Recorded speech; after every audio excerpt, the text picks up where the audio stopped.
Na, würdest du auch gern so gut Deutsch sprechen wie ich? Hallo und herzlich willkommen in der Linkster Academy. Ich bin deine Deutschlehrerin Julia und mit diesem Video startet mein neuer, kostenloser Workshop Sprich wie ein Muttersprachler. Ich zeige dir in mehreren Videos, wie auch du authentisches Deutsch verstehen und sprechen kannst. Dieser Workshop ist brandneu und etwas, das ich noch nie zuvor gemacht habe. Wenn du mich schon kennst, weißt du ja, dass mein Herz für Grammatik schlägt. In dem Bereich habe ich auch mein Masterstudium gemacht und schreibe jetzt meine Doktorarbeit. Aber langsam wird es mal Zeit für etwas anderes, das ich dir zeigen möchte. Denn wenn du in einem deutschsprachigen Land lebst oder das dein Ziel ist, dann brauchst du mündliche Kompetenzen. Damit meine ich, dass du Muttersprachler verstehst, wenn sie echtes Deutsch sprechen und dass du an dieser Kommunikation teilnehmen kannst und dich sprachlich integrierst und weniger Fehler machst. Das ist das Ziel dieses Workshops. Du kannst dich über den Link unter diesem Video kostenlos anmelden. Dann bekommst du auch viele Materialien zum Üben und Techniken, um schneller zu lernen. Ich bin richtig aufgeregt und freue mich auf die Zusammenarbeit mit dir. Deshalb starten wir direkt mit einer Frage an dich. In welcher Situation warst du schon einmal mit einem Muttersprachler, in der du nichts verstanden hast oder nicht antworten konntest, so wie du es wolltest? Bitte schreib mir einen Kommentar unter dieses Video. Du kannst natürlich auch mehrere Situationen nennen oder mir Fragen stellen, ich antworte dir. Das ist sehr wichtig, denn dann verstehe ich besser, wie ich dir helfen kann. Das ist deine erste Aufgabe in diesem Workshop. Du bekommst im heutigen Video mehrere Fragen und jeder von euch sollte mindestens einen Kommentar schreiben. Heute lernst du meine besten Tipps, wie du schneller und besser Deutsch sprechen kannst. Also, bist du bereit? Dann geht's los. Nummer 1, und das ist das A und O beim Sprechen. Alles baut darauf auf. Du lernst sprechen nur, indem du sprichst. Das klingt vielleicht banal, aber je mehr du sprichst, umso schneller und besser wirst du. Es reicht nicht, nur viel zu lesen oder Filme zu schauen, so lernst du zwar den Wortschatz, aber nicht sprechen. Wie lernen Kinder ihre Muttersprache? Indem sie sprechen. Ich weiß, viele haben Angst zu sprechen und das ist ganz normal. Aber nenne mir ein Kind, das Angst hat zu sprechen. Kinder hören nicht auf zu sprechen, weil sie Fehler machen. Sie lernen und machen einfach weiter. Und diese Mentalität brauchst du. Wir alle machen Fehler. Sie gehören zum Lernen dazu. Sei stolz darauf, dass du Deutsch lernst und respektiere dich, denn nicht jeder hat den Mut dazu. Sprich einfach drauf los, ganz egal, was andere denken. Ich hatte auch keine Angst, was andere sagen, weil ich in meinen Videos so langsam spreche, wie ein Roboter. Natürlich spreche ich normalerweise nicht so. Ich bin deutsche Muttersprachlerin und obendrein bin ich auch noch Schwäbin. Aber ich skripte meine Videos für euch, damit ich eben keine Fehler mache.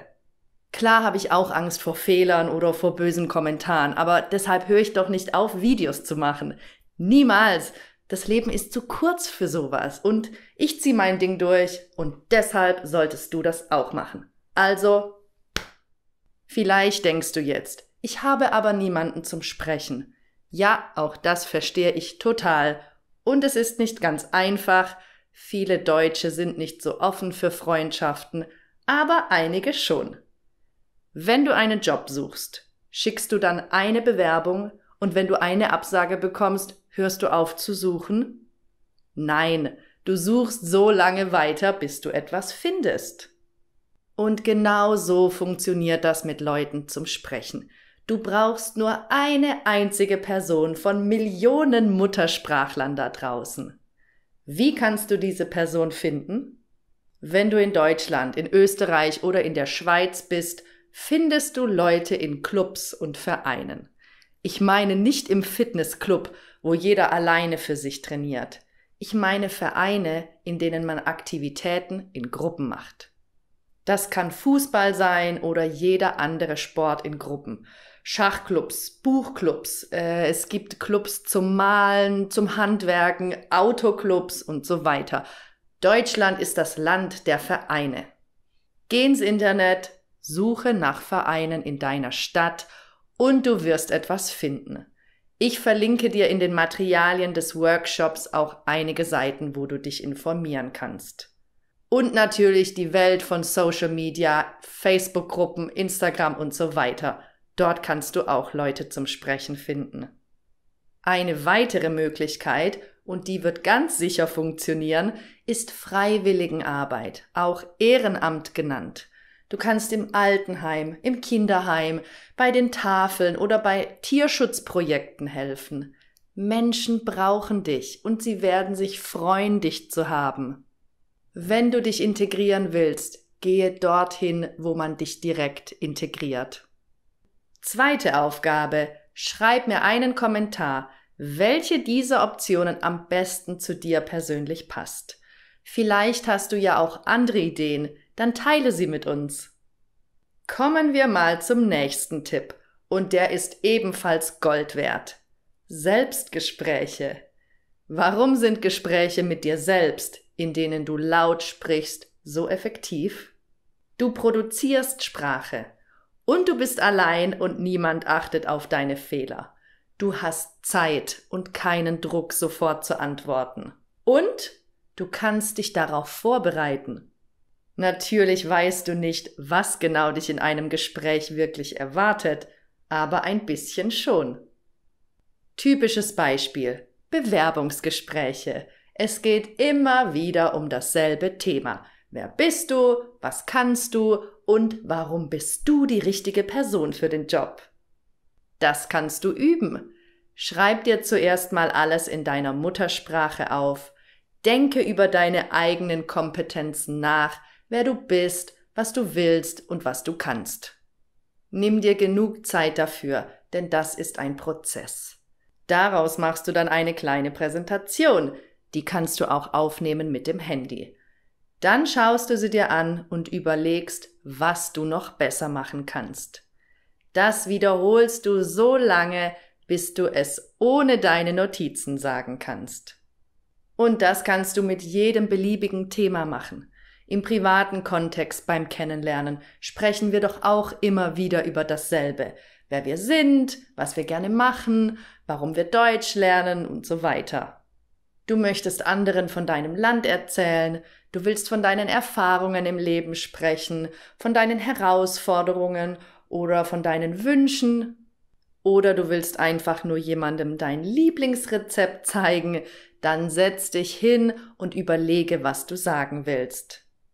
Schreib es zuerst auf, sag es dir mehrmals laut vor und studiere deine eigenen Aussagen, bis du sie auswendig kannst. So kannst du sie anwenden, wenn der richtige Moment gekommen ist. Und das auch mehrmals. Stell dich vor einen Spiegel und sprich mit dir selbst, auch wenn das am Anfang komisch ist. Jetzt denkst du bestimmt, und wer korrigiert dann meine Fehler? Ein sehr guter Punkt. Und hier kommen wir direkt zum nächsten Tipp. Wir leben in einer hochtechnologisierten Zeit von ChatGPT. Es gibt Sprachassistenten wie Alexa, Siri, Google Assistant und so weiter. Die werden dir helfen können. Das ist vielleicht nicht für jeden etwas, aber probiere es doch zumindest mal aus. Und ganz wichtig, stelle immer Fragen. Das gilt für echte Menschen, aber auch für Software. Stelle Fragen, wenn du Antworten suchst. Je mehr Fragen du stellst, umso mehr Antworten bekommst du und umso schneller lernst du. Ganz einfach. Und damit komme ich schon zum nächsten Tipp, den ich selbst bei Fremdsprachen anwende. Laut vorlesen. Egal welchen Text du nimmst, Wenn du ihn dir laut vorliest, übst du automatisch den korrekten Satzbau und den Wortschatz. Das kann natürlich ein Text aus einem Lehrbuch sein. Aber mal ganz ehrlich, spricht man so in der Realität mit anderen? Eher nicht. Daher empfehle ich dir, Dialoge nachzusprechen, denn die sind einem echten Gespräch am ähnlichsten. Du findest sowas vor allem in Interviews, in denen ganz normale Menschen auf der Straße angesprochen und nach ihrer Meinung gefragt werden. Ich habe dir ein paar Sachen herausgesucht und zu den Workshop-Materialien gepackt. Wie gesagt, der Link ist in der Beschreibung unter diesem Video. Du kannst natürlich auch Filme und Serien dafür nutzen. Ich empfehle dir, deine Lieblingsserie oder deinen Lieblingsfilm, den du schon in deiner Muttersprache kennst, auf Deutsch zu schauen und immer mal wieder auf Pause zu drücken, um einen Teil nachzusprechen. Vor allem Phrasen oder Sätze, die du selbst regelmäßig benutzt oder gerne benutzen würdest.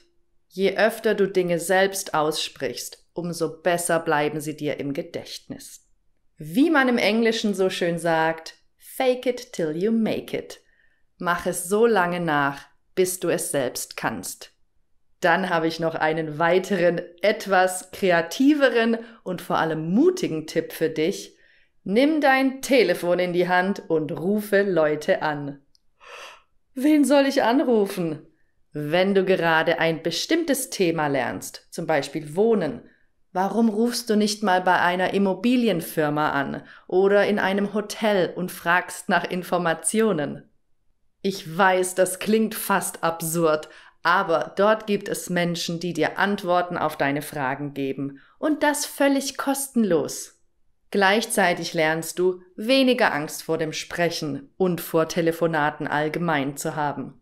Denn jetzt mal ganz ehrlich, kennst du diese Menschen am Telefon? Kennen sie dich? Wissen sie, wie du aussiehst? Nein. Also, wo ist das Problem? Du kannst sogar einen falschen Namen benutzen, das interessiert niemanden. Es ist ein Anruf von Milliarden Anrufen, die täglich gemacht werden, oder? Ein kurzer Schwank aus meinem Leben. Ich habe eine Zeit lang in England in einem Callcenter gearbeitet, wo ich den ganzen Tag mit Kunden telefoniert habe. Und das war am Anfang der Horror, weil mein Englisch einfach noch nicht so gut war. Ich konnte zwar Englisch aus der Schule, aber ich habe nie wirklich authentische Gespräche mit Muttersprachlern geführt. Das war so ein Chaos, oh Gott. Aber ich war nach kurzer Zeit so viel flüssiger beim Sprechen. Ich konnte fast alles verstehen und damit meine ich auch Dialekte. Und das hat mir extrem viel Selbstbewusstsein gegeben und natürlich mein Englisch massiv verbessert. Ich kann Telefonieren wirklich nur empfehlen und wenn dein Gespräch nirgendwo hinführt, dann sag Danke, tschüss und leg auf. Und zum Abschluss noch mein letzter Tipp. Sprich regelmäßig, am besten jeden Tag. Jeder Lehrer auf der Welt wird dir das sagen. Besser jeden Tag 15 Minuten als einmal pro Woche 2 Stunden. Das ist ja auch logisch.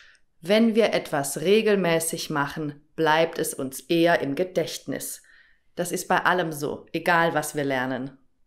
Und übrigens, wenn du mit Ausländern sprichst, die schon sehr gutes Deutsch sprechen und du dich fragst, warum können sie besser Deutsch als ich? Dann ist die Antwort in den allermeisten Fällen ganz einfach. Sie üben mehr als du. Und falls du jetzt denkst, dass andere mehr Talent haben, nein, das haben sie sehr wahrscheinlich nicht. Sie haben einfach nur die Entscheidung getroffen, statt schlechtem Deutsch gutes Deutsch zu sprechen. Und dann haben sie es einfach gemacht. Und mit diesem Satz möchte ich dich dazu motivieren, deine eigene Entscheidung zu treffen, gutes Deutsch zu sprechen. Du schaffst das und ich begleite dich auf deinem Weg. Im nächsten Video zeige ich dir, was authentisches Deutsch überhaupt ist und was du brauchst, damit auch du wie ein Muttersprachler sprechen wirst. Gut? Ja, das war's dann auch schon wieder für heute. Vergiss nicht, mir einen Kommentar zu schreiben, damit ich deine Situation besser kennenlernen und dir helfen kann. Ich freue mich auf das nächste Mal mit dir und sag Tschüss, bis denne Antenne, halt die Ohren steif, Ende Gelände, deine Julia.